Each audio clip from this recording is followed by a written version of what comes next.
Welcome back. Today I have a simple budget-friendly recipe.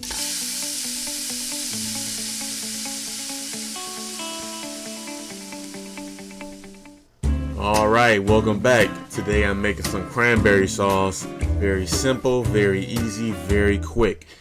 This will help if there are any canned cranberry shortages, for one, because there's always a lot of cranberries in the store. At least where I've been, there's fresh cranberries.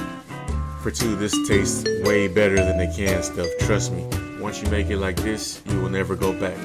Now, I used coconut sugar in my recipe. You can use whatever sugar you like, you know. I try to watch my sugar intake, and coconut sugar apparently shows less on the glycemic index.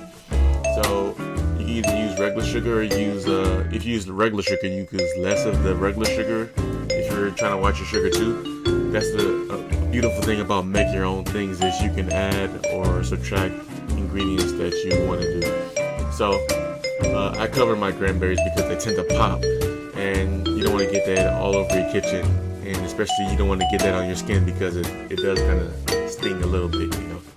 And you know, there you go. That's how it should look. You know, when it's done popping, go ahead and remove your cinnamon sticks from there. You don't have to boil out all of the water or all the liquid because it thickens as it cools down, and it should look just like that when it's done.